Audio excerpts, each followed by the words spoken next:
Assalamualaikum warahmatullahi wabarakatuh. Saya Nusyairah Amira binti Azman. Saya dan ahli kumpulan saya akan membentangkan tentang etnik Minangkabau yang berada di Malaysia. Next slide. Ini adalah gambar kami yang berada di hadapan Muzium Negeri Sembilan. Seterusnya, objektif kajian. Objektif kajian kami ialah mengkaji sejarah etnik Minangkabau dan asal-usul nama Minangkabau. Kedua, mengenal pasti kebudayaan dan kesenian yang wujud dalam kelompok etnik Minangkabau.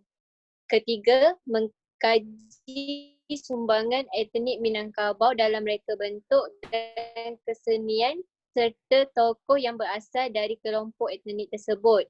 Yang keempat, mengenal pasti adat dalam perkahwinan etnik Minangkabau dan pantang larang yang wujud dalam etnik tersebut.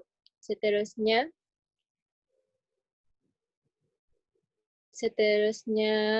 latar belakang kajian. Kami membuat kajian tentang etnik Minangkabau di Muzium Negeri Sembilan di Seremban. Kami pergi secara berasingan dan berkumpul di hadapan muzium pada jam 10 pagi pada 7 Ogos 2020. Terdapat 3 buah tempat yang berada di kawasan itu iaitu Muzium Negeri Sembilan, Istana Ampang Tinggi dan Rumah Negeri Sembilan. Kami hanya berpeluang untuk melawat Muzium Negeri Sembilan kerana Istana Ampang Tinggi dan Rumah Negeri Sembilan ketika itu sedang dibaik pulih. Setelah melawat Muzium Negeri Sembilan, kami menemu bual salah seorang pegawai di muzium itu iaitu Encik Nazim. Next slide. Permasalahan kajian. Terdapat beberapa masalah yang kami hadapi sebelum dan selepas kajian. Antara ialah tempat tinggal yang berjauhan dari tempat kajian. 2 orang daripada kumpulan kami tinggal di Pahang, manakala 2 orang lagi tinggal di Terengganu.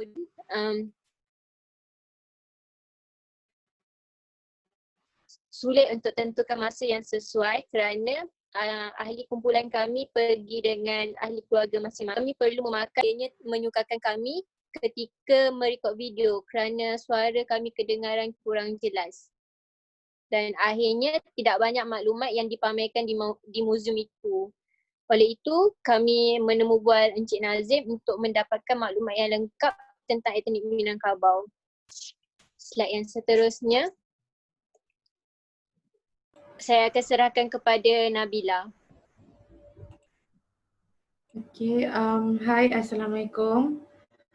Sebelum saya mulakan pembentangan hari ini, saya ingin memperkenalkan diri saya terlebih dahulu. Saya Nur Nabila Muhammad Ghazali. So, hari ini saya akan mulakan pembentangan saya dengan pengenalan. Seperti mana yang kita sedia tahu, kaum utama di Malaysia merupakan kaum Melayu, kaum Cina, kaum India, manakala kaum minoritinya adalah datangnya daripada kaum Kadazan Dusun, kaum Iban, kaum orang asli, kaum Jawa dan banyak lagi. So apabila wujudnya kepelbagaian kaum dan etnik ini, maka akan lahirnya kepelbagaian budaya, adat resam dan juga agama. Next.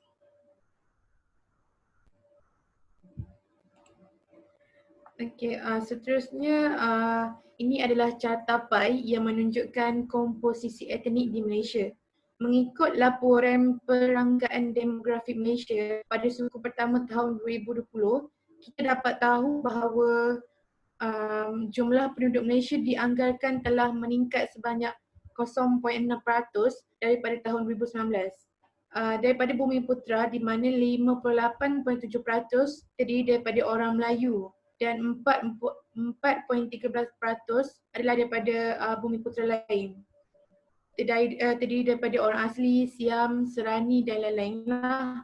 Bumi Putera Sabah dan Bumi Putera Sarawak di Malaysia Timur merangkumi sebanyak 64.4% merupakan kaum Dayak di Sarawak dan suku kaum Kadazan Dusun. Manakala pula 25.56% adalah daripada penduduk Malaysia, iaitu kaum Cina seperti orang Focau, Hainan, Henghua, Hokkien, Kantonis, Hakka dan lain-lain. Orang India pula merangkumi 6.73% daripada penduduk Malaysia yang terdiri daripada orang Tamil seperti Melayu, Telugu, Punjabi, Bengali dan lain-lain. Peratus paling sedikit iaitu seramai 0.9% di mana kaum tersebut merupakan keturunan bangsa Asia lain dan bangsa dunia yang lain yang diberi taraf warga negara mengikut syarat-syarat tertentu. Okey. Seterusnya saya akan serahkan kepada Syahira Amira.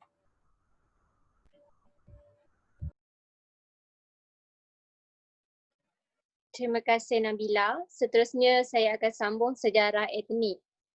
Baiklah, Minangkabau berasal daripada dua patah perkataan iaitu Minang dan Kabau. Minang bermaksud menang dan Kabau bermaksud kerbau. Menurut cerita, nama Minangkabau berasal daripada peristiwa perlagaan kerbau antara Raja Nur Alam dan Raja Kepulauan Jawa. Raja Nur Alam ialah pemerintah negeri Batu Putih iaitu wilayah Sumatera Barat Indonesia. Pada suatu hari, Raja Kepulauan Jawa melawat Raja Nur Alam bersama rombongannya. Pada mulanya, Raja Nur Alam berfikir bahawa rombongan Raja Kepulauan Jawa berniat baik. Tetapi sebenarnya Raja Kepulauan Jawa ini berperang dengan Raja Nur Alam. Pada mulanya, Raja Nur Alam mengendahkan ajakan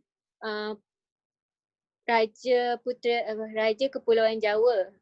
Tetapi lama kelamaan, akhirnya Raja Nur Alam bersetuju. Tetapi bendahara Raja Nur Alam iaitu Tok Pepatih mencadangkan supaya mengadakan pertandingan melaga kerbau. Raja Kepulauan Jawa bersetuju dan baginda telah mencari seekor kerbau yang besar dan garang. Raja Nur Alam tidak berjaya untuk menemukan kerbau yang sama seperti Raja Kepulauan Jawa. Akhirnya, bendahara Raja Nur Alam, Tok Pepatih, memberi cadangan supaya menyediakan anak kerbau yang kecil. Kemudian anak kerbau tersebut dibiarkan kelaparan dan kehausan selama seharian. Kemudian tanduknya diikat dengan buluh dan hujung buluh tersebut disapukan dengan racun. Pada hari pertandingan, kerbau Raja Kepulauan Jawa dilepaskan terlebih dahulu. Kemudian barulah kerbau Raja Nur Alam. Selepas kerbau Raja Nur Alam dilepaskan, kerbau tersebut ingat kerbau Raja Kepulauan Jawa itu ibunya. Kemudian kerbau Raja Nur Alam terus meluru ke arah kerbau betina tersebut dan menyondol untuk menyusu. Perut kerbau Raja Nur Alam, Raja Kepulauan Jawa terluka dan terkena racun, akhirnya mati. Daripada peristiwa tersebut, kerbau Raja Nur Alam menang dan akhirnya Raja Kepulauan Jawa berundur diri. Daripada peristiwa tersebutlah nama Minangkabau telah terjadi. Kemudian,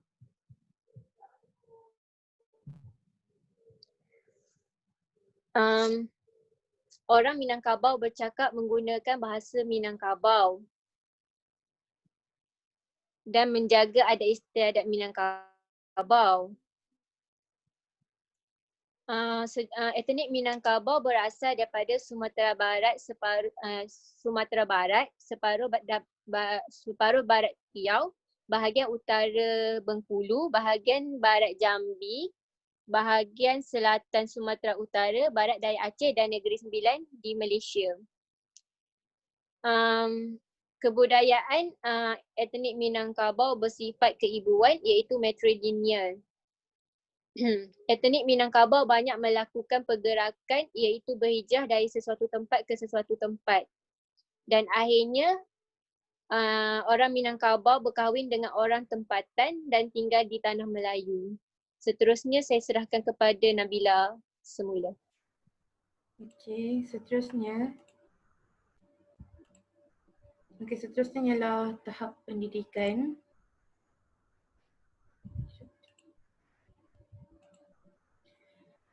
Pendidikan Islam ni telah berkembang di Minangkabau sejak abad ke-20 lagi sehinggalah ke hari ini. Pada awalnya proses pendidikan Islam ni dia dilakukan secara tak formal, di mana pelaksanaannya tu dia lebih tekankan kepada hubungan peribadi antara pendakwah dengan masyarakat. So bila masyarakat Islam tu dibentuk, pendidikan Islam tu dia semakin banyak dilakukan di masjid maupun dalam bentuk pendidikan tidak formal. Dan perkembangan pendidikan Islam tu dia dilakukan secara besar-besaran di pelbagai wilayah pada hari ini, juga disebabkan peranan penting institusi pendidikan Islam tradisional yang telah terbina sejak dahulu lagi. Sebagai contoh, macam institusi pendidikan tradisional Islam di Minangkabau yang dikenali sebagai surau. Surau ni lah telah dibina sebelum masuknya Islam ke Minangkabau dengan bertujuan sebagai tempat berkumpulnya kanak-kanak lelaki yang sudah balik untuk tidur pada waktu malam dan menuntut pelbagai ilmu serta kemahiran. Okay, next slide.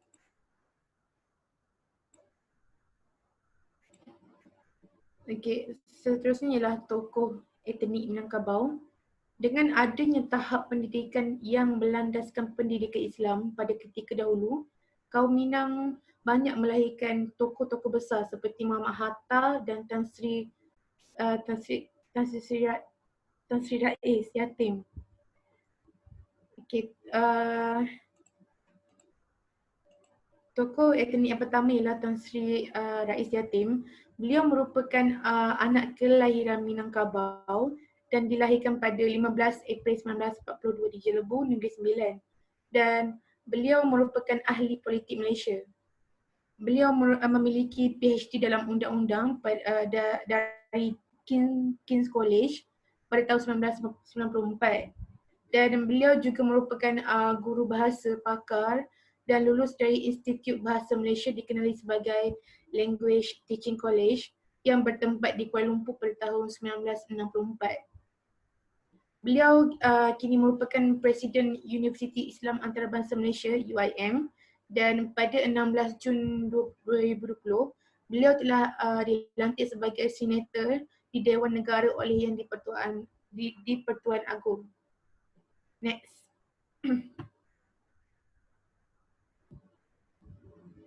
Tokoh yang kedua ialah Muhammad Hatta. Muhammad Hatta ni turut merupakan anak kelahiran tanah Minang iaitu di Fort de Kock, Bukit Tinggi, Sumatera Barat dan dilahirkan pada 12 Ogos 1902. Dia ni dikenali sebagai Bung Hatta dan dia ni beliau merupakan pejuang, negarawan, ekonomi dan juga wakil Presiden Indonesia yang pertama. Setelah dia melanjutkan pelajaran dalam bidang kedoktoran dan semua syarat untuk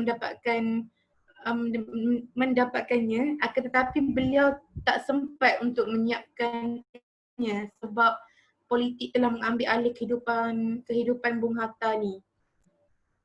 Dan tarikh 17 Ogos 1945 merupakan hari yang paling bermakna buat beliau, di mana tarikh tersebut telah diumumkan kemerdekaan Indonesia oleh beliau.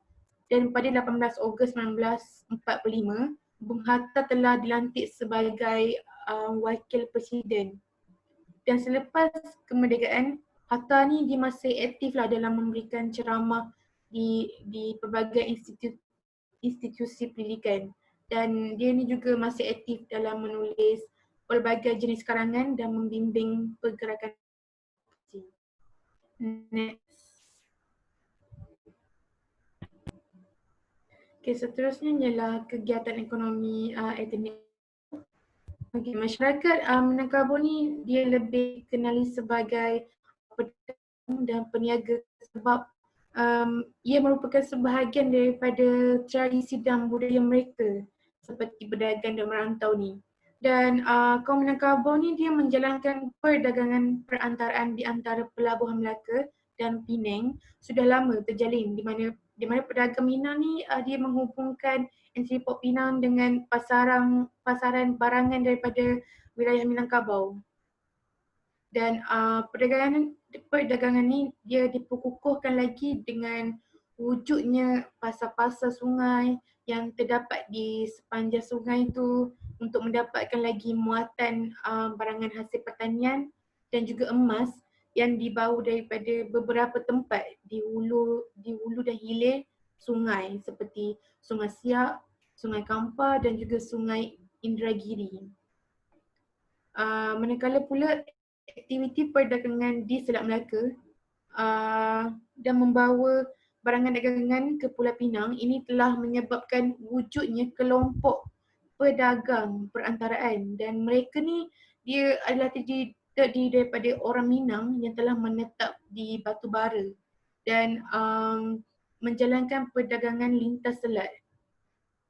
Yang kedua adalah kegiatan ekonomi yang turut dilakukan selain daripada pertanian dan perkebunan oleh kaum Minangkabau ialah mereka ni bergantung kepada hasil hutan macam madu lebah, baharu, rotan dan juga lada. Hasil-hasil tu diorang akan bawa dan jual ke pengkalan yang biasanya terletak di tepi sungai lah. Dan hasil pertanian diorang ni akan ditukarkan dengan barangan yang dibawa oleh pedagang daripada Gujarat, Arab, Parsi, Cina dan banyak lagi lah. Jadi kesimpulan dia macam pedagang Minang ni dia macam lebih memainkan peranan dalam bidang perdagangan di selat. Kegiatan perdagangan ni dia menjadi salah satu sebab mengapa ramai orang Minang telah berhijrah ke semenanjung tanah Melayu. Slide seterusnya. Okey, seterusnya ialah interaksi antara etnik. Interaksi antara kaum di Minangkabau ni sudah pernah berlaku sewaktu ketika dahulu. Interaksi antara mereka berlaku apabila adanya hubungan yang terjalin dari etnik Minang dan masyarakat Tionghoa iaitu di Sumatera Barat. Hubungan ni terjalin atas dasar ekonomi sebab etnik Cina ni dia merupakan etnik yang menonjol dan sering mendapat perhatian. Dan masyarakat Cina juga menyatakan visi mereka dalam bidang ekonomi ni hanya untuk merubah hidup agar menjadi lebih baik. Jadi selepas jalinan tersebut berlaku, maka berlakunya multiculturalism yang membawa maksud pandangan untuk mengetepikan perbezaan dalam masyarakat yang menekankan tujuan hidup bersama dalam mewujudkan keamanan, ketenangan dan membentuk perpaduan dan integriti. Yang kedua adalah interaksi yang juga pernah berlaku di Minangkabau adalah interaksi etnik Minangkabau dengan pedagang etnik Bugis yang bertempat di Pasar Induk dalam Banjar Jambi. Diorang cakap selama 36 tahun tu pasar tersebut dibuka, tak ada langsung konflik besar yang pernah berlaku lah sehingga boleh menyebabkan kejadian yang buruk berlaku. Ini menunjukkan bahawa tingkah laku dan komunikasi antara peniaga tu cukup baik dan peniaga juga dapat mati identiti dan juga nilai budaya lain. Dan di pasar tersebut komunikasi di kalangan peniaga kerap berlaku semasa jual beli di antara mereka semasa berbual santai. Antara contoh interaksi yang sering didengari berbualan antara etnik Bugis dan Minang ialah untuk meminta harga barang dan keadaan barang yang ingin dibeli. Next.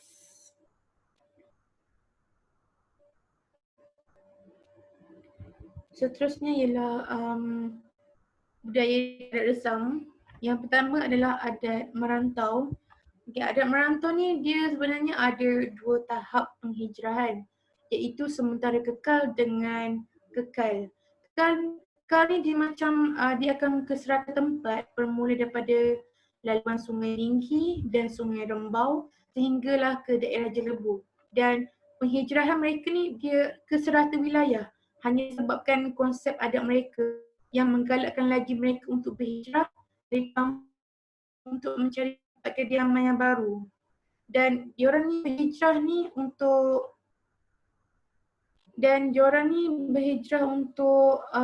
mencari rezeki dan juga harta. Dan adat ni dia kebiasaannya dilakukan oleh kaum lelaki bagi yang belum berkahwin lah untuk mencari sumber ekonomi dan juga harta untuk diri sendiri. Next. Yang kedua adalah adat matrilineal. Okey, adat matrilineal ni macam masyarakat Minangkabau dia merupakan masyarakat yang masih mengamalkan adat matrilineal yang terbesar di dunia di mana harta pusaka ni dia diwarisi mengikut nasab sebelah ibu. Tradisi Minangkabau ni dia menunjukkan wanita mempunyai tahap kepentingan yang tinggi dan terdapat hak yang besar juga biasanya diperoleh oleh lelaki tetapi bagi masyarakat Minang hak ini lebih diperoleh oleh wanita. Dan sekiranya macam tak ada keturunan wanita, dia boleh katakan keturunan keluarga tu akan terputus. Kemudian macam dari perspektif materi pula, wanita ataupun ibu adalah pemilik harta pusaka. Iaitu harta pusaka yang menurut adat Minangkabau diterima dari mamak. Mamak ni macam bapa saudara sebelah ibu lah kepada anak saudara. Jadi ibu ni mesti menjaga warisan ini dengan utuh. Harta ni diwariskan kepada keturunan wanita sebagai pengganti keturunan. Meskipun diturunkan daripada mamak kepada kemenakannya, namun kemenakan laki-laki tak berhak memilikinya. Lepas tu macam sebagai pemilik harta, mereka mesti menggunakan harta tersebut mengikut ketentuan adat, mengikut dua cara ni lah. Antaranya ialah harta tersebut mesti dikembangkan sehingga hasilnya digunakan untuk keperluan harian. Kedua, aset yang telah dikembangkan perlu disimpan untuk tujuan akan datang apabila ada keperluan yang mendesak. Keperluan yang mendesak larangan adat resam yang masih diguna pakai oleh orang Minangkabau sehingga hari ini ialah seterusnya. Okay. Yang last sekali adalah larangan adat resam yang masih diguna pakai oleh orang Minangkabau sehingga hari ini ialah larangan pernikahan satu suku di Minangkabau. Larangan pernikahan satu suku ini membawa maksud satu hubungan pergaulan dan perkahwinan yang dilakukan antara lelaki dengan perempuan Minangkabau yang masih hubungan satu suku. Dia macam satu talian darah lah.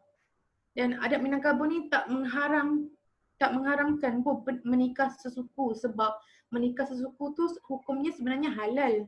Tapi orang Minang ni dia tak nak buat atas dasar sebab. Sebabnya satu suku ni dia dianggap sebagai kerabat dan ketentuan adat Minang yang melarang pernikahan sepersekuan ini disebut exogamy matrilineal, iaitu suatu adat masyarakat yang diatur mengikut keturunan daripada pihak ibu. Dan ada yang juga mengatakan bahawa perkahwinan sesuku ni akan membawa kepada petaka dalam rumah tangga mereka. Antaranya ialah macam akan melahirkan keturunan yang tak berkualiti di mana keturunan yang lahir tu akibat daripada hubungan darah yang sama. Mereka akan mengalami kecacatan fizikal dan mental. Manakala pula keturunan berkualiti ni apabila keturunan tu dia dihasilkan daripada ibu bapa yang sama sekali tak berkaitan dengan darah.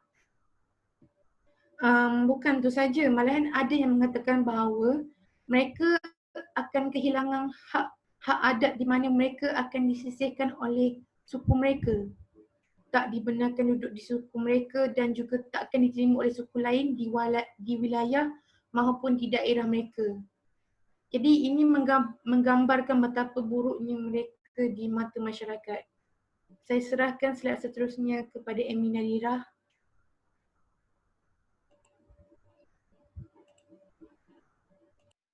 Assalamualaikum warahmatullahi wabarakatuh. Sebelum saya memulakan pembincangan ini, saya memperkenalkan diri saya. Nama saya Elina Dira binti Ahmad Rizwan.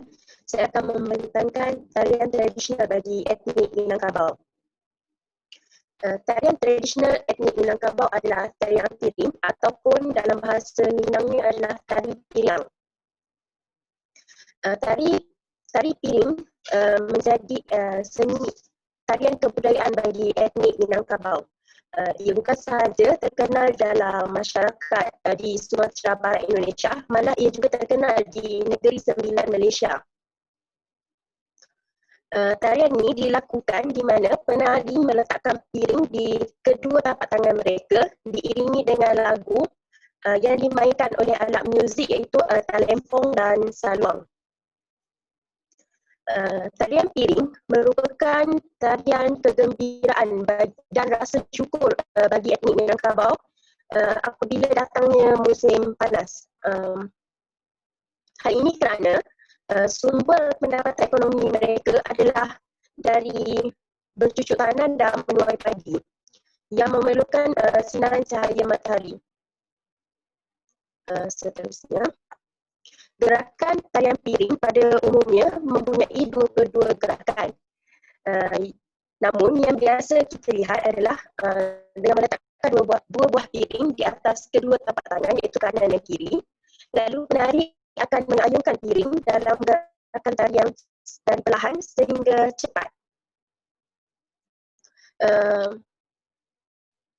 Di akhir tarian, penari akan melemparkan piring tersebut ke atas lantai, lalu penari akan menari di atas pecahan-pecahan piring yang telah dilemparkan di atas lantai. Hal ini tidak melukai para penari, namun ia melahirkan rasa takjub dan gerun dalam kalangan penonton. Jumlah penari bagi tarian piring ini berjumlah ganjil iaitu dari 3 orang hingga ke 7 orang. Para penari akan memakai pakaian tradisional bagi lelaki dan juga perempuan. Walaupun pakaian tradisional lelaki dan perempuan tidak sama, namun dengan adanya pakaian asli dari Sumatera Barat, ia akan mewujudkan satu kesinambungan yang menarik untuk dilihat. Kebiasaannya, penari-penari ini akan memakai pakaian yang berwarna terang, contohnya seperti warna merah dan kuning. Tarian piring ini biasanya dipersembahkan ketika majlis perkahwinan, iaitu di hadapan mempelai perempuan dan lelaki di luar rumah. Namun, tarian ini biasanya akan dipersembahkan,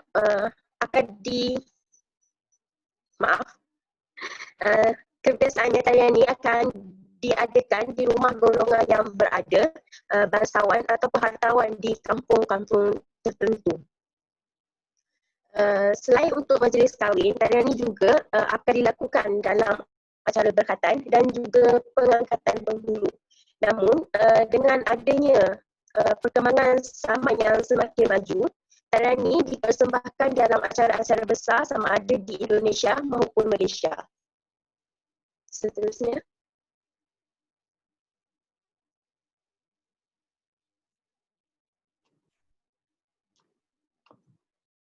Assalamualaikum. Saya Indah Najihah binti Muhammad Rizwan. Saya akan membentangkan tentang makanan tradisional. Makanan tradisional ialah makanan yang biasa didapati oleh masyarakat dengan cita rasa khas yang diterima oleh masyarakat tersebut. Makanan tradisional ini juga merupakan salah satu daya tarikan pelancongan. Terdapat pelbagai makanan tradisional Minangkabau yang khas mengikut daerah-daerah yang berada di sana. Seperti Kalio Baliuk Minangkabau. Kalio Baliuk Minangkabau ini adalah makanan ini mirip seperti rendang yang biasa kita makan. Bahan dan cara memasaknya pun sama seperti rendang, cuma perbezaannya hanya pada warna. Kalio Baliuk ni warnanya lebih muda berbanding rendang yang biasa kita makan. Dan proses masakan kalio balut ni tidak mengambil masa yang lama untuk memasak seperti kita masak rendang. Yang kedua ialah lamang tapai Minangkabau. Lamang tapai ialah makanan ringan khas dari Minangkabau. Bahan yang digunakan ialah pulut. Pulut yang sudah dibasuh akan dimasak dengan santan dan dimasukkan ke dalam buluh muda lalu membakarnya, dan makanan ini akan dimakan bersama tapai dan pulut hitam. Makanan ini biasanya dimakan pada bulan Ramadan. Yang ketiga ialah palai rinuak Minang. Okay, palai rinuak Minang ni sama seperti pes ikan yang biasa kita makan tu. Bahannya ialah dia diperbuat daripada ikan rinuak yang memiliki bentuk seperti ikan bilis. Ikan ini akan dipeskan dengan rempah khas dengan campur parutan kelapa. Ikan ini akan dibungkus dengan daun pisang lalu membakarnya. Jika ikan rinuk ni susah untuk didapati, boleh diganti dengan ikan bilis. Seterusnya ialah permainan tradisional. Permainan tradisional, setiap kaum mempunyai permainan tradisional masing-masing, begitu juga dengan kaum Minangkabau. Permainan tradisional Minangkabau merupakan permainan yang unik dan bermanfaat untuk kesihatan masyarakat. Terdapat 3 permainan tradisional, iaitu permainan Nain Sipak Rago, permainan Randai dan permainan Pacu Jawi. Untuk permainan Sipak Rago atau dikenali sebagai sepak raga, permainan ini akan dimainkan seramai 5 hingga 10 orang dan permainan ini dimainkan oleh kaum lelaki kebiasaannya. Sipak rago ini asalnya ialah sepak takraw. Bola sipak rago ni diperbuat daripada anyaman kulit rotan atau daun kelapa. Dan permainan ini dimainkan menggunakan kaki dan teknik tertentu sehingga bola berpindah kepada orang lain tanpa bola tu jatuh ke tanah. Manfaat untuk permainan ini ialah dapat mengenali diri dan potensi yang dimiliki oleh seseorang. Untuk permainan randai, randai ialah salah satu permainan dan seni teater Minangkabau. Ia menggunakan tarian dan seni silat yang digerakkan oleh setiap pemain. Ia akan membentuk lingkaran sambil menyampaikan cerita dalam nyanyian dan tarian. Masa untuk menyampaikan sebuah cerita itu kebiasaannya 1 hingga 5 jam atau lebih, dan cerita randai ni biasanya diambil dari cerita kehidupan rakyat.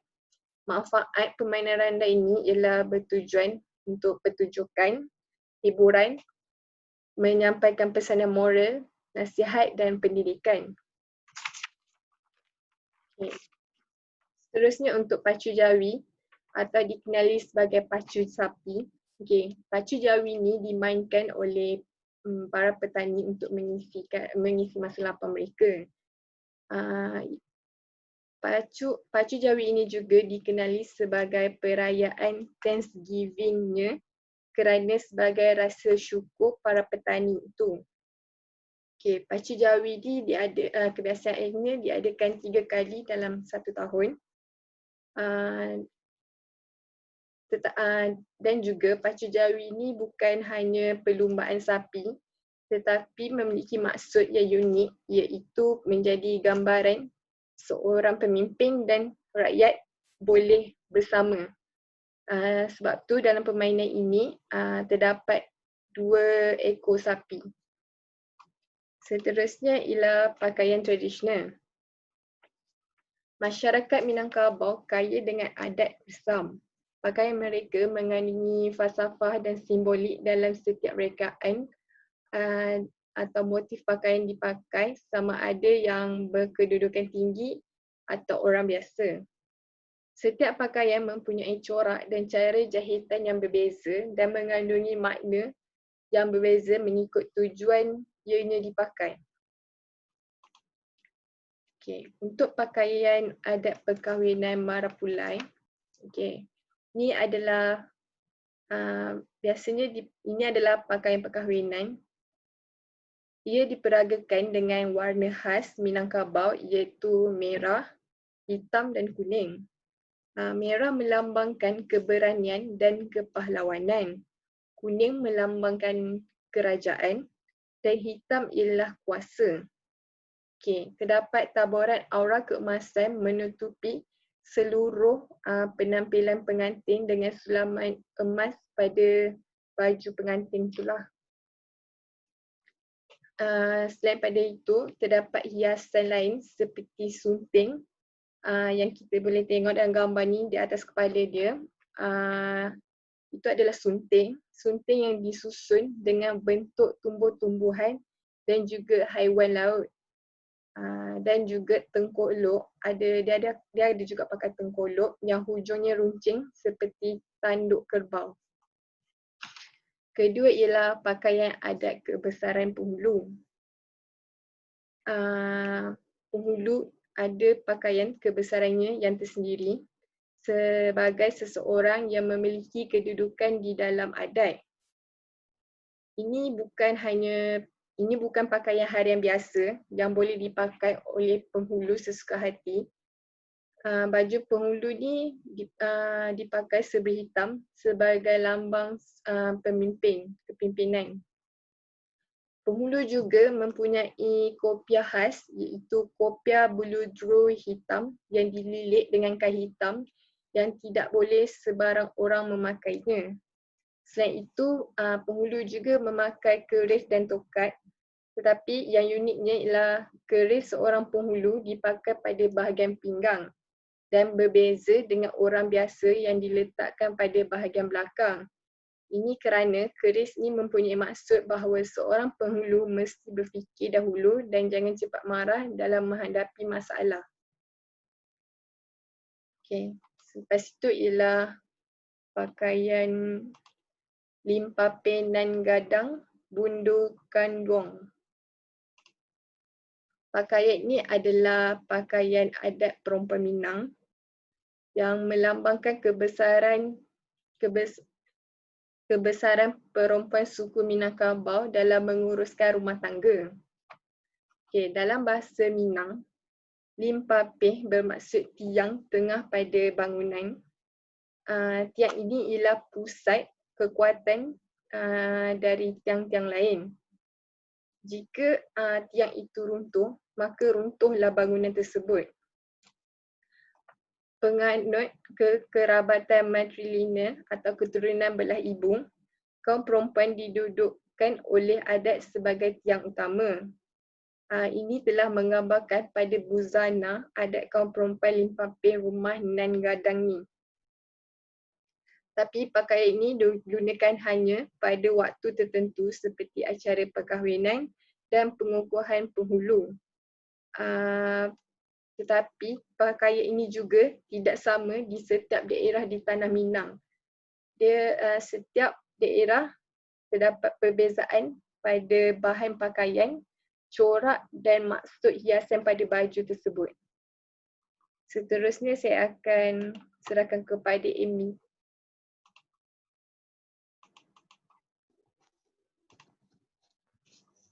Seterusnya saya akan berkongsi tentang keunikan seni bina bagi etnik Minangkabau. Rumah gadang ataupun rumah besar adalah rumah adat bagi etnik Minangkabau yang terkenal dengan reka bentuk atapnya yang tajam. Sifat reka bentuk atap bagi rumah gadang ini terinspirasi daripada tanduk kerbau. Katanya tanduk kerbau ini diinspirasikan dari adalah simbol kemenangan adu domba Raja Minangkabau melawan Raja Jawa. Sejak dari itu, tanduk kerbau menjadi penanda bagi kejayaan bagi etnik Minangkabau. Sifat reka bentuk atap rumah gadang ni adalah melengkung. Ia bertujuan untuk menahan air hujan daripada terkena, daripada membebani bahagian bawah rumah. Bilangan lengkungan tajam atap bagi rumah gadang ini adalah mengikut jawatan ataupun dan juga bilangan isi rumah rumah gadang itu. Rumah gadang ini mempunyai tiang yang tingginya antara 2 meter hingga ke 3 meter. Ia bertujuan untuk melindungi penghuni rumah dari terkena serangan binatang buas. Rumah ini juga mempunyai serambi hadapan dan anjung yang meneduhkan tangga utama untuk kemasukan ke rumah ibu. Serambi kebiasaannya dihasilkan dari ukiran kerawang yang bersilang dan juga bunga dan daun. Oleh kerana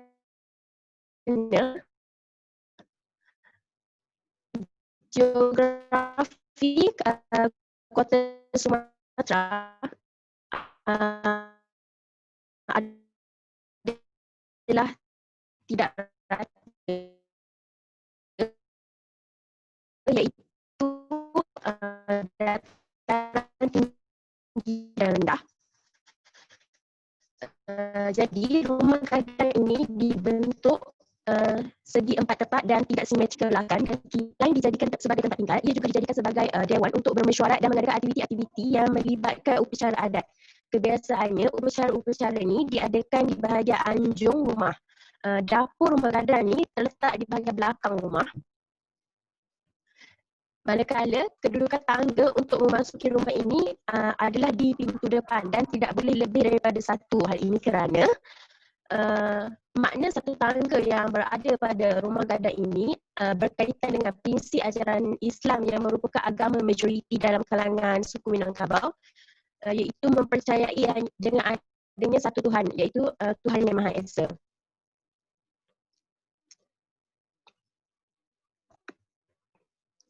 Rumah gadang biasanya dihuni oleh para wanita. Para wanita yang belum berkahwin akan menetap di rumah ini dan ditempatkan dalam satu barisan yang terletak di bahagian dinding belakang dan dihadang oleh satu ruang besar, iaitu bilik tetamu utama. Manakala untuk wanita yang sudah berusia berserta anak-anak kecil akan ditempatkan di bahagian yang berdekatan dengan dapur. Biasanya rumah gadang akan dikelilingi oleh rumah-rumah kecil yang dibina untuk adik-beradik perempuan yang sudah berkahwin. Bapa saudara bagi pihak perempuan bertanggungjawab untuk memastikan perempuan yang baru berkahwin mempunyai rumah sendiri ataupun bilik sendiri, iaitu kalau rumah sendiri dia akan letak tambahan pada rumah asal, iaitu rumah ibu. So sebab inilah juga bilangan atap rumah gadang ni tidak sama, iaitu bergantung kepada bilangan isi rumah. Manakala remaja lelaki biasanya tinggal di surau kampung tersebut. Seterusnya, slide seterusnya.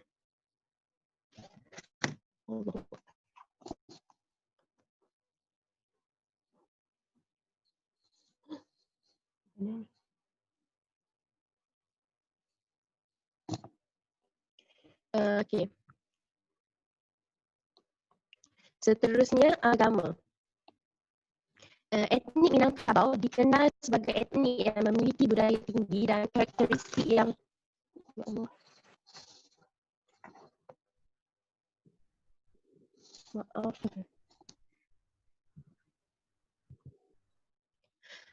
maaf. Etnik Minangkabau dikenal sebagai etnik yang mempunyai budaya tinggi dan karakteristik yang kuat. Masyarakat Minangkabau juga mempunyai institusi yang baik untuk menopang pola hidup masyarakat mereka. Bukan hanya budaya dan adat istiadatnya, namun ada juga sistem kepercayaan serta agama yang dianuti dalam suku Minangkabau ini. Kebudayaan etnik Minangkabau ni bersikap keibuan, iaitu harta akan diturunkan kepada anak perempuan oleh sang ibu. Namun urusan agama dan politik merupakan urusan kaum lelaki, walaupun sesetengah wanita pada etnik Minangkabau ini turut memainkan peranan penting dalam bidang agama ini. Masyarakat Minangkabau sudah mempunyai aturan hidup yang jelas jauh sebelum kedatangan Islam. Adat dijadikan sebagai panduan sosial masyarakat ini. Walaupun suku Minangkabau kuat dalam pegangan agama Islam, mereka juga kuat dalam mengamalkan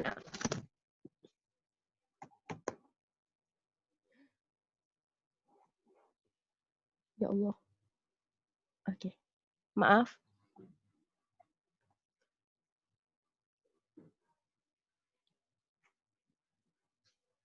Walaupun suku Minangkabau kuat dalam pegangan agama Islam, mereka juga kuat dalam mengamalkan amalan turun-temurun yang digelar adat. Beberapa unsur adat Minangkabau berasal dari fahaman animisme dan agama Hindu yang telah lama bertapak sebelum kedatangan Islam pada etnik Minangkabau ini. Ya Allah.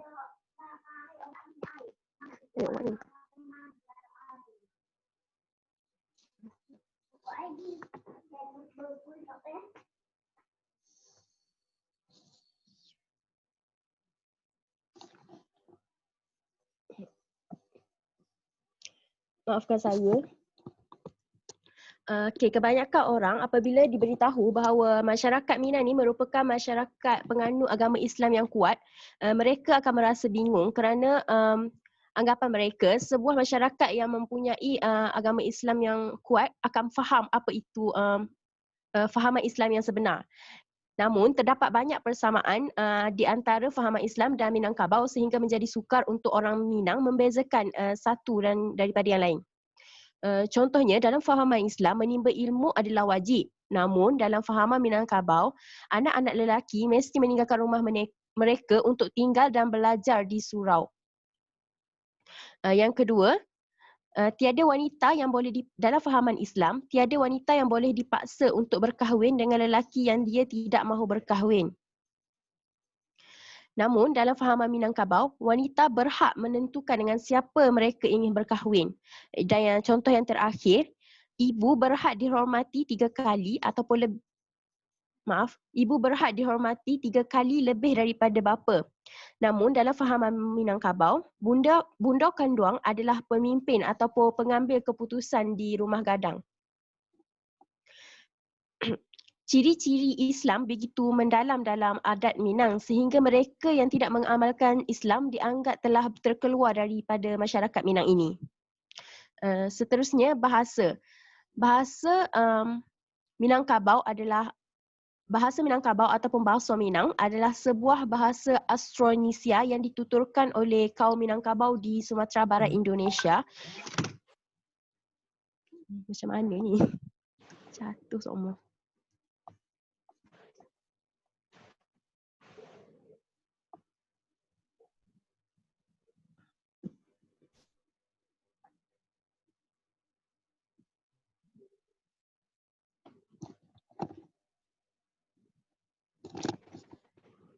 Maafkan saya.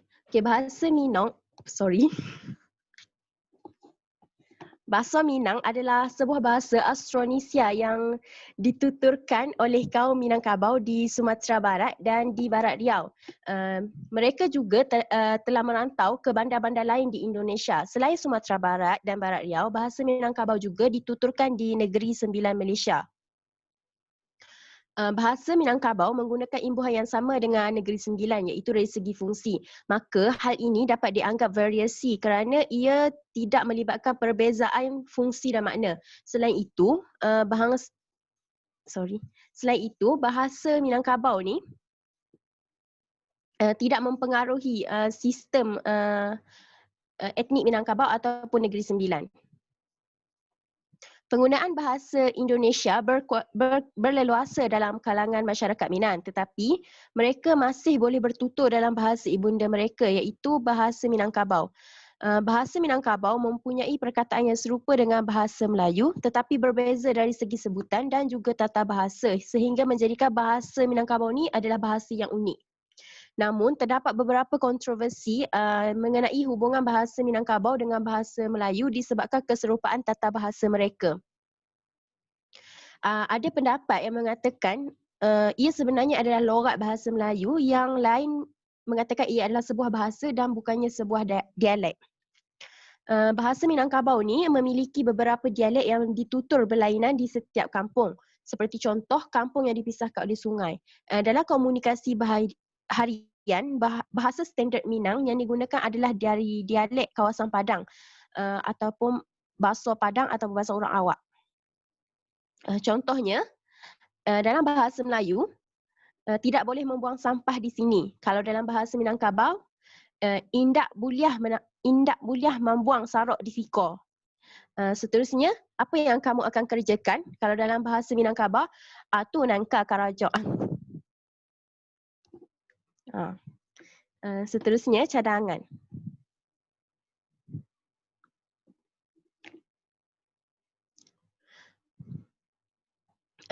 Cadangan kami berdasarkan daripada kajian, kami mencadangkan untuk supaya pihak yang bertanggungjawab mengadakan rancangan khusus tentang etnik Minangkabau supaya masyarakat yang berada di Malaysia ini tahu dengan lebih jelas lagi tentang asal-usul dan kedatangan etnik Minangkabau dan tidak menyalahertikan lagi tentang etnik Minang itu. Di samping itu, mereka juga boleh menggunakan social media untuk mewujudkan sebuah rancangan yang khusus tentang keunikan kaum ini, sama ada dalam bentuk cerita maupun dokumentari. Dengan mengadakan program seperti ini, ia dapat membuka mata masyarakat Malaysia bahawa negara kita ini mempunyai etnik yang berasal dari negara perantau. Selain itu, kami juga mencadangkan agar pihak berkuasa seperti muzium yang memamerkan etnik Minangkabau ini memperbanyakkan penerbitan buku ataupun majalah yang menjelaskan tentang asal-usul Minangkabau dalam bentuk ayat yang mudah difahami masa kini. Hal ini kerana kebanyakan buku yang diterbitkan adalah dalam karya-karya dalam bahasa Indonesia. Jadi dengan menerbitkan buku dalam ataupun majalah dalam bahasa Melayu, ia dapat memudahkan lagi para pembaca untuk memahami dengan mudah apa yang ingin disampaikan oleh pihak penulis.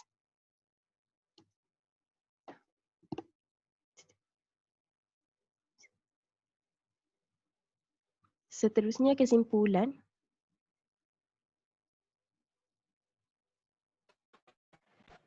Kesimpulannya, Malaysia mempunyai pelbagai kaum dan etnik yang mengamalkan cara hidup yang berbeza-beza. Namun begitu, hubungan etnik di Malaysia menunjukkan keadaan yang stabil dan terkawal kerana rakyat Malaysia mengamalkan nilai etnik Minangkabau mempunyai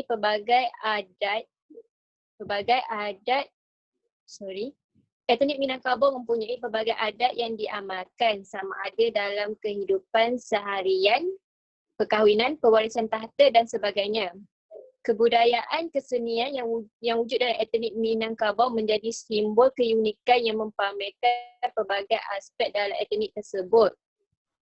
Dan keunikan etnik-etnik di Malaysia menjadi simbol negara Malaysia yang berbilang kaum. Sebagai rakyat Malaysia, kita perlu merasa bangga kerana Malaysia mempunyai pelbagai kaum, agama dan bangsa. Walaupun semakin mencapai kemodenan dan pembangunan yang memacu, etnik-etnik di Malaysia masih mengekalkan dan mengamalkan adat-adat mereka sehingga kini. Oleh itu, sebagai rakyat Malaysia, kita perlu sentiasa menghormati adat dan dan kebudayaan etnik-etnik yang lain untuk mengekalkan perpaduan kaum di Malaysia. Akhirnya, pihak kerajaan juga memainkan peranan yang penting bagi mengekalkan kestabilan hubungan dan budaya etnik di Malaysia. Sekian, terima kasih daripada kami.